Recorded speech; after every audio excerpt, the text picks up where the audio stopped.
साथियों, आप सभी का स्वागत है आपके अपने चैनल इंडियन हिंदी में।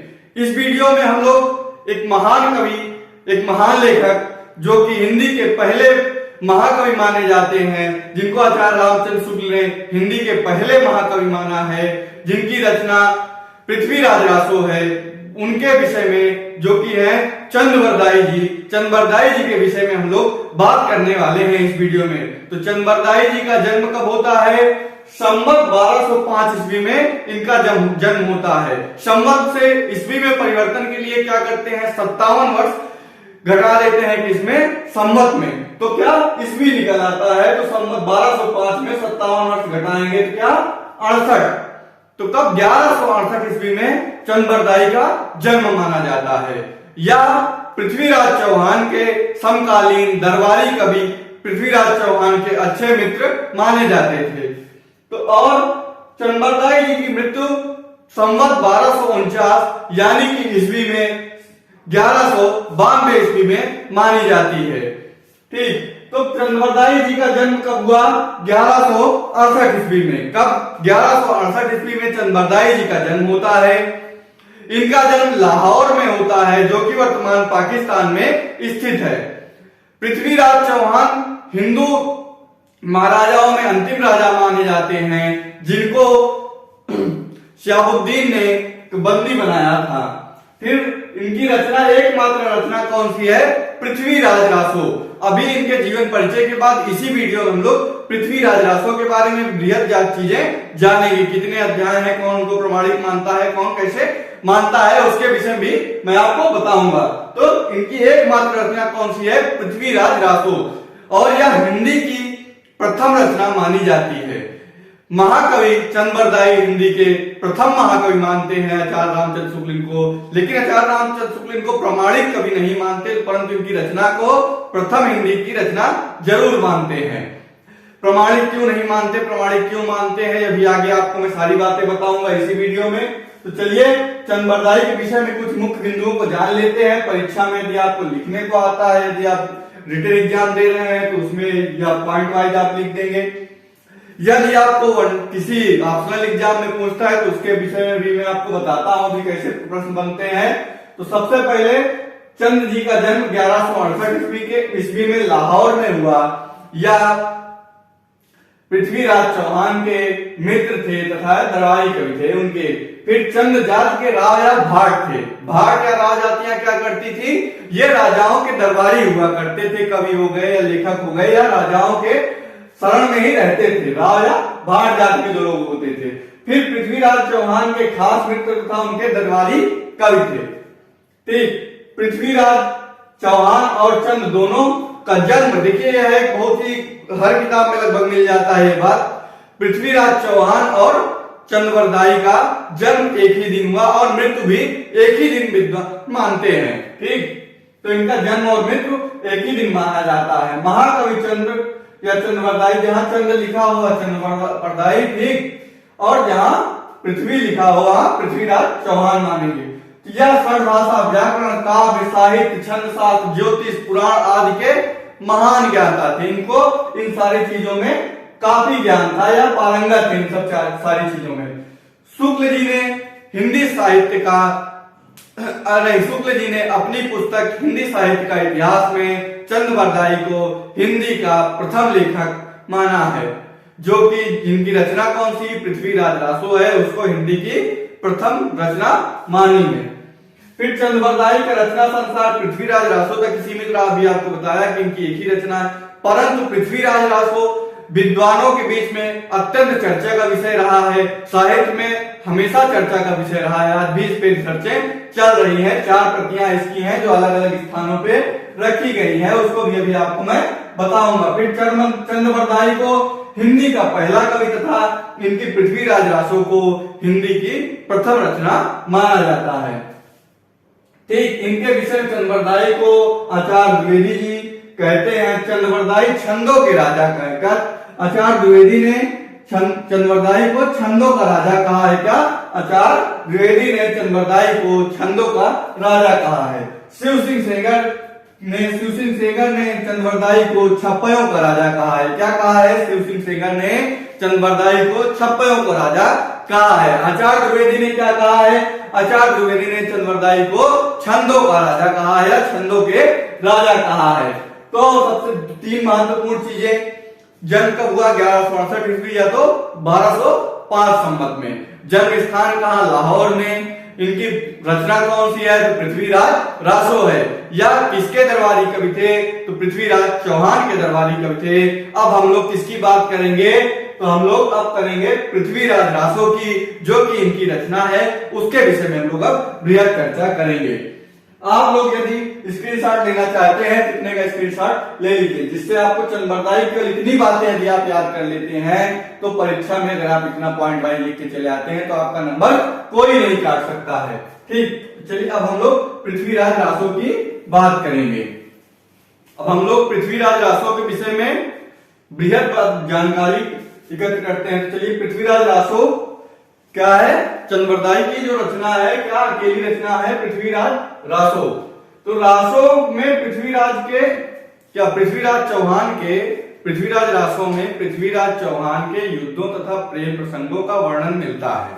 फिर दूसरी बात क्या है? इसमें 69 समय क्या अध्याय होता है? इसमें 69 समय और 68 छंदों का प्रयोग है, जिसमें छप्पर, दोहा, त्रोटक, गाथा और गाथा आदि छंदों का प्रमुख रूप से प्रयोग होता है। और इसमें वीर और श्रृंगार रस प्रधान है। ठीक, तो इसमें क्या? रासो को कल्हड़ ने पूरा किया। रासो को कल्हड़ ने कैसे पूरा किया? और कल्हड़ कौन थे? कल्हड़ चंद्रवरदाई के पुत्र माने जाते हैं, पुत्र थे। कल्हड़ कौन थे? चंद्रवरदाई के पुत्र कल्हड़ थे। तो एक कहानी है, कहिए कि इतिहासकार मानते हैं कि जब पृथ्वीराज चौहान को साबुद्दीन बंदी बना के ले जा रहा था, तभी चंद्रवरदाई, जो कि पृथ्वीराज के बहुत ही अच्छे मित्र थे, वह हर समय पृथ्वीराज के साथ ही रहते थे, चाहे वो युद्ध में हो या कहीं यात्रा पे हो या राज दरबार में हो, हर जगह पृथ्वीराज चौहान के साथ ही चंद्रवरदाई रहते थे। तो जब युद्धबंदी बना के साबुद्दीन पृथ्वीराज को ले जा रहा था, तो उसी समय चंद्रवरदाई अपने पुत्र कल्हड़ को पुस्तक कल्हड़ हथ दे चली गज्जन नृप काज। तो क्या है? इसमें चंद्रवरदाई कल्हड़ को पुस्तक का कार्यभार यानी कि पृथ्वीराज रासो का कार्यभार सौंप कर नृप काज मतलब राजा के कार्य के लिए राजा के साथ चले जाते हैं। इसीलिए इसमें किंवदंतियां हैं या कई एक बातें जो हर किताब में मिल जाती हैं कि दोनों एक ही दिन जन्मे और एक ही दिन मृत्यु हुई। फिर रासो में वीर तथा श्रृंगार रस प्रधान है। अभी हमने आपको पहले बताया है क्या? रासो में वीर रस तथा श्रृंगार रस प्रधान रस है। रासो का 4 संस्करण मिलते हैं अभी तक जो विद्वानों ने खोजा है, या कई जो संस्करण मिलते हैं प्रमाणिक अप्रमाणिक, जो कहीं न कहीं उपस्थित है मूल प्रतियों के रूप। तो बृहद सबसे पहला क्या प्रथम संस्करण जो है क्या है? उसको क्या कहते हैं? प्रथम संस्करण को बृहद संस्करण, जो कि उदयपुर संग्रहालय में अभी भी है, नगरी प्रचारणी सभा के द्वारा प्रकाशित किया गया था। इसमें 69 समय और 16,306 क्या 16,306 छंद है। 69 समय यानी कि 69 अध्याय है। फिर दूसरा क्या है? दूसरा संस्करण क्या है? मध्यम संस्करण, जो कि अबोहर बीकानेर में है, अप्रकाशित है। और यहाँ इसमें 7,000 छंद हैं। इसमें कितने? 7,000 छंद माने गए हैं या 7,000 छंद हैं। फिर तीसरा संस्करण, तृतीय संस्करण क्या है? जिसे लघु संस्करण कहते हैं। अनूप संस्कृत पुस्तकालय बीकानेर में यह है और अप्रकाशित है यह भी। इसमें 19 समय और 3500 छंद माने गए हैं। किसमें? लघु संस्करण या तृतीय संस्करण में अनूप संस्कृत पुस्तकालय बीकानेर में, जो कि उपस्थित है या जो कि है अभी अप्रकाशित है। और इसमें 19 समय और 3500 छंद माने गए हैं। फिर चौथा क्या है? लघुत्तम संस्करण या चतुर्थ संस्करण, जिसे अमरचंद नाटा ने खोजा। ठीक, जिसे अमरचंद नाटा ने खोजा। इसमें केवल 1300 छंद मिलते हैं। दशरथ शर्मा इसे मूल प्रतिया मूल रासो मानते हैं। तो क्या है इसमें देखिए, रासों में पृथ्वीराज युद्धों तथा प्रेम प्रसंगों का वर्णन मिलता है। 69 समय तथा 68 छंद, 69 समय यानी कि 69 अध्याय तथा 68 छंदों का इसमें वर्णन है, जिसमें छप्पा, टोटा, दोहा, गाथा आदि प्रमुख छंद हैं। रासों को कल्हड़ ने पूरा किया। पुस्तक कल्हड़ हथ दे चली गजन नृप काल। ठीक, इसमें वीर रस तथा श्रृंगार रस, वीर तथा श्रृंगार रस, प्रधान रस पाए जाते हैं। रासों के 4 संस्करण है। पहला बृहद, दूसरा मध्यम, तीसरा लघु तथा चतुर्थ लघुत्तम। उदयपुर संग्रहालय में पहला है जो कि नगरीय प्रचारणी सभा के द्वारा प्रकाशित है, बाकी के 3 अप्रकाशित हैं। पहले 69 समय 16,306 छंद है। इसी में से प्रश्न अधिकतर बनता है। ठीक, चारों संस्करणों में किसमें कितने छंद है, इसको आप स्क्रीनशॉट ले लीजिए। फिर आपको हम रासों की भाषा के विषय में बताते हैं। तो रासों की भाषा को डॉक्टर नागेन ने पिंगल भाषा मानी, जिसमें राजस्थानी और ब्रज का मिश्रण है।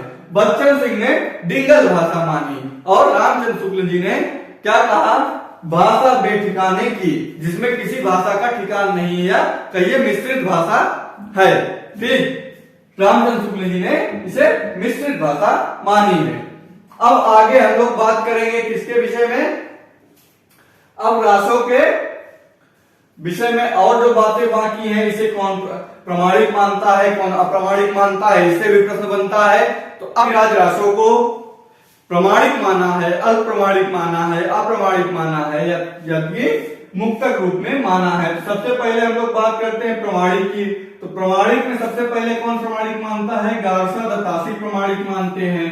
फिर मिश्र बंधु प्रमाणिक मानते हैं, श्याम सुंदर दास प्रमाणिक मानते हैं, मोहनलाल विष्णु क्या पांड्या ये प्रमाणिक मानते हैं, और दशरथ शर्मा। ये कितने नाम है, 3 2 5 नाम ऐसे हैं जो कि पृथ्वीराज रासों को प्रमाणिक मानते हैं।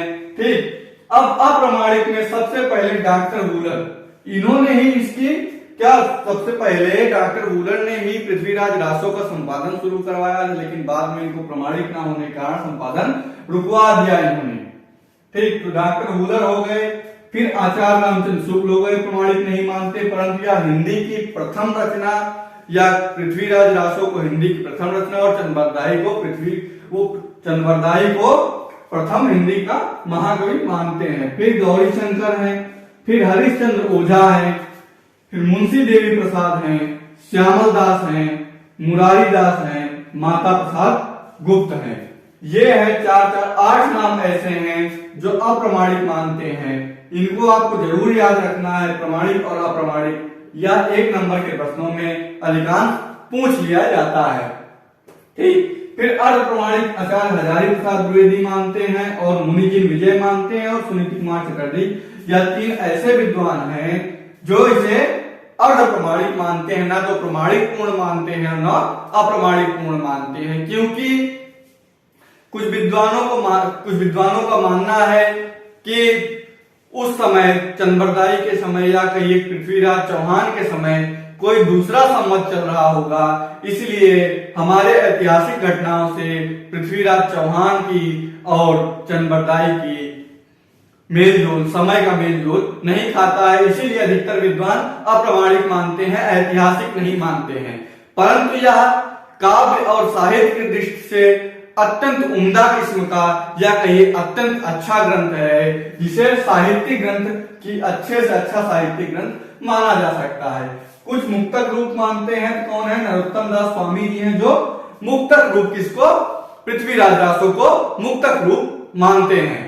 तो इस वीडियो में इतना ही साथियों। अगली वीडियो में हम लोग विद्यापति के विषय में बात करेंगे। यदि वीडियो आपको अच्छी लगी हो तो चैनल को सब्सक्राइब कर लीजिए तथा बेल आइकन को प्रेस कर दीजिए, जिससे आपको आगे की वीडियो की नोटिफिकेशन मिलती रहे। हम पूरे इस चैनल पे पूरी हिंदी पढ़ा रहे हैं, बेसिक से लेके हायर लेवल तक की। तो आप चैनल को जरूर सब्सक्राइब कर लें और सपोर्ट करते रहें, जिससे मेरा मनोबल बना रहे और आप सभी के लिए मैं नया नया वीडियो बनाता रहूं। जय हिंद, वंदे मातरम।